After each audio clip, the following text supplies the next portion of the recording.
Assalamualaikum warahmatullahi wabarakatuh, sahabatku semua. MUI usul masa tinggal jemaah haji cukup 20 hari saja, biaya berkurang. Nah, kita tahu bahwa Presiden Prabowo kabarnya meminta agar biaya haji ditekan, bagaimana bisa semakin lebih murah untuk meringankan beban masyarakat Indonesia yang ingin melaksanakan ibadah haji.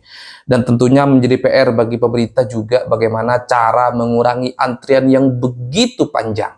Kalau kita daftar haji usia 50, dijamin nanti kita berangkatnya bisa usia lansia ya, di saat fisik seorang sudah uzur dan tidak memungkinkan untuk berangkat ke sana dengan cara-cara yang normal sebagaimana di saat usia muda.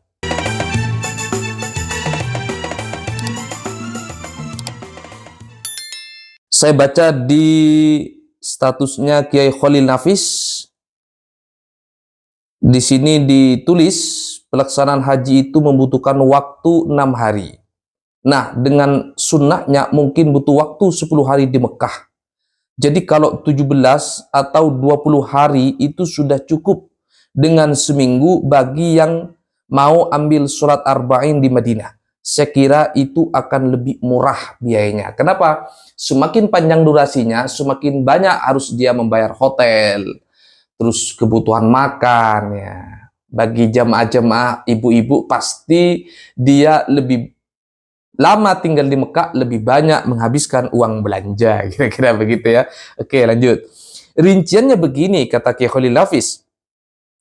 Kalau tanggal 6 Zulhijjah sampai di Mekah, lalu tanggal 8 Zulhijjah mulai bergerak ke Mina untuk ambil tarwiyah, atau langsung tanggal 9 ke Arafah untuk wukuf, lalu bergerak ke Muzdalifah dan tanggal 10 di Mina sampai tanggal 12 bagi yang ambil nafar awal, atau tanggal 13 Zulhijjah baru bergerak ke Masjidil Haram bagi yang ambil nafar sani, maka tanggal 14 Zulhijjah sudah bisa bergerak ke Madinah. Kalau seminggu di Madinah yang berarti cuma 2 minggu pelaksanaan ibadah haji dan ziarah Madinah, sehingga sekitar 20 hari perjalanan haji dengan pulang perginya. Bismillah, lebih efisien. Ini kata Kiai Khalil Nafis. Apa yang disampaikan Kiai Khalil Nafis ini sesungguhnya beliau ini usul kepada pemerintah ya, carane, bagaimana caranya agar haji Indonesia itu semakin tahun semakin lebih baik, biayanya semakin lebih murah, lebih efisien, tidak terlalu capek ya wirawirinya. Kasihan khususnya bagi jamaah yang sudah di usia tua. Tetapi ini kemudian banyak sekali komentar netizen saya baca dari Abdul Manaf Az-Zikr. Kenapa sekarang 30 sampai 40 hari bahkan lebih? Ini alasannya ya. Karena proses perputaran pesawatnya juga. Jadi yang dipikirkan bukan hanya soal belanja, bukan hanya soal hotel, bukan hanya soal makan, tetapi juga bagaimana kemudian teknis memberangkatkan dan memulangkan jemaah haji Indonesia yang begitu banyak. Ya. Pulang pergi dengan jumlah jemaah yang begitu banyak. Kalau 20 hari berarti harus menambah sewa pesawat untuk proses penerbangan jemaah. Biaya hajinya besar dan itu akan semakin mahal katanya. Kalau dalam kurun waktu 20 hari harus memberangkatkan dan memulangkan jemaah yang begitu banyak, konsekuensinya harus menambah jumlah pesawat. Sisi lain, ya selain pesawat, juga kapasitas bandaranya. Pemerintah Saudi kan hanya menyiapkan 2 bandara itu, Jeddah sama Madinah misalnya. Kalau di Indonesianya mungkin lebih gampang dan bisa kita atur. Karena bandara di Indonesia banyak, bisa Surabaya, Jakarta, Medan, kemudian Batam, di Majalengka, banyak sekali bandara-bandara besar yang bisa dijadikan tempat untuk pemberangkatan dan pemulangan jemaah haji. Kemudian ada lagi nih komentar dari Rosi Sopir Dauli. Saya kerja jadi petugas haji dari 2009 sampai 2022.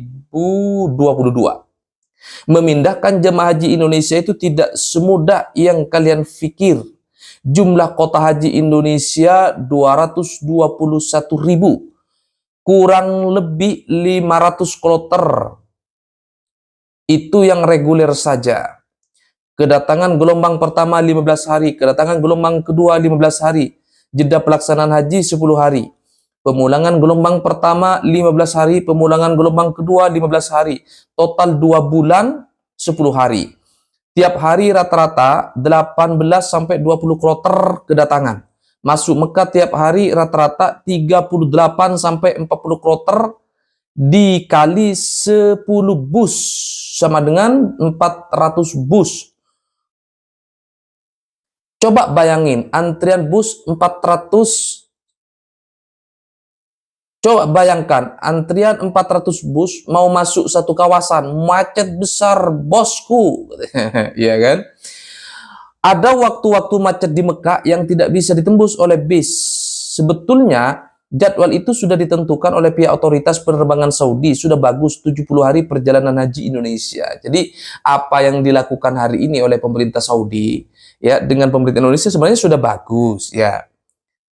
Menurut sahabat Rasi Sopir Dauli. Ada komentar lagi nih.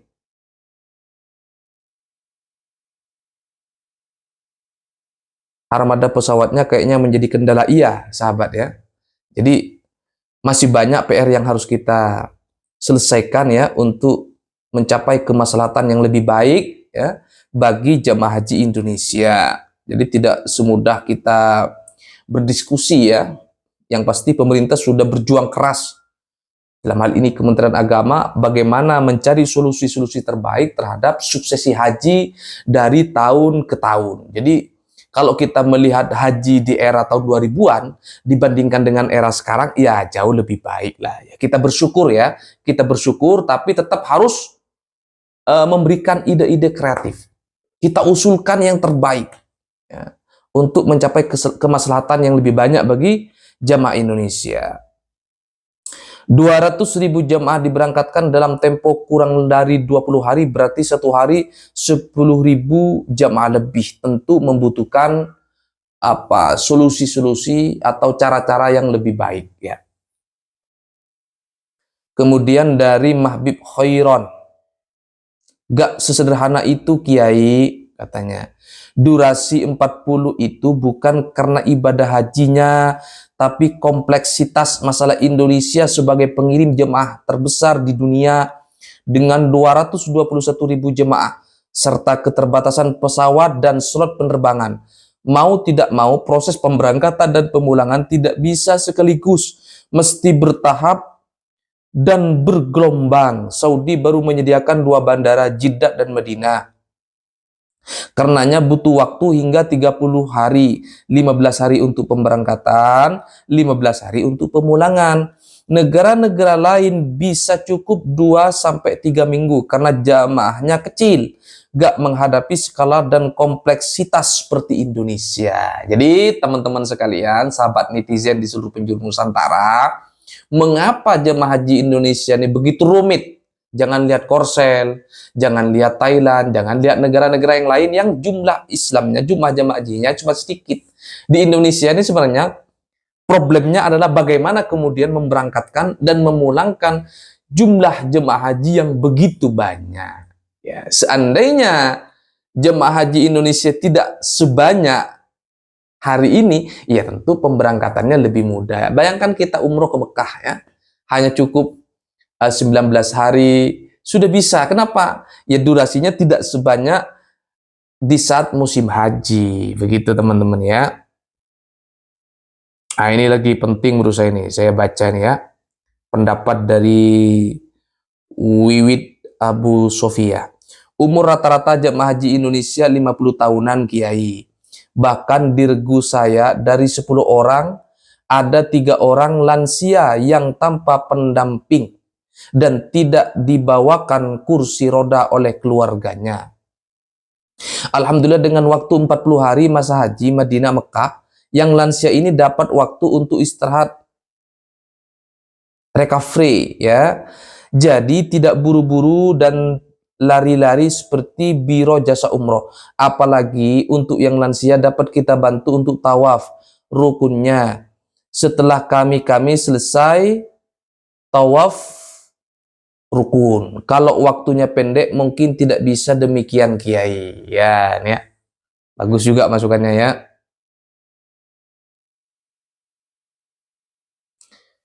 Ini ada juga nih dari Halal Mart Kuburaya ya. Bener Kiai, setuju jika sampai 40 harian lebih sangat-sangat lama dan banyak memakan anggaran biaya akomodasi. Kiranya bisa dipercepat dan dikurangi waktu. Wah, yes. Ini sepakat dengan usulannya Kiai Khalil Nafis ya. Ya, tetapi problemnya memang sangat banyak dan rumit ya, menjadi PR pemerintah. Kemudian saya baca komen yang terakhir ya. Kita seleksi komen yang terbaik dan masuk akal. Ini kayaknya sudah nggak ada komen-komen yang masuk ke akal ya. Oke. Ini banyak yang lucu-lucu nih komennya netizen ya. Masuk akal Kiai katanya kan. Biar saya cepat berangkat. Ini yang ngantri pinginnya cepat berangkat kira-kira begitu ya. Oke ya. Yang pasti kita doakan ya. Sahabat-sahabat kita yang hari ini masih ngantri bersabar ya. Kita doakan pemerintah segera mendapatkan solusi agar antrian kalian semakin pendek. Yang belum punya duit untuk setoran haji, ya mudah-mudahan segera dilancarkan rezekinya oleh Allah Subhanahu wa taala. Yang belum melaksanakan ibadah haji, segera dipanggil Allah Subhanahu wa taala dengan cara apapun. Ya, nggak punya duit, mungkin ada orang yang ikhlas memberangkatkan. Kan Allah punya cara sendiri. Kalau Allah sudah memanggil, Allah bertanggung jawab memberangkatkan dan memulangkan orang yang dipanggil tersebut, kan kira-kira begitu ya. Kita doakan mudah-mudahan pelaksanaan haji 2025 ini diberikan kelancaran Allah Subhanahu wa taala. Sukses pelaksanaannya, sukses pemberangkatan dan pemulangannya, sukses laporannya. Itu bagi pelaksana ya. Bagi jamaah haji yang hari ini melaksanakan ibadah haji di Mekah, semoga diberikan kesehatan Allah Subhanahu wa taala, lancar semuanya, selamat sampai pulang ke tanah airnya. Hadanallahu wa yakum ajmain. Assalamualaikum warahmatullahi wabarakatuh. Sampai jumpa.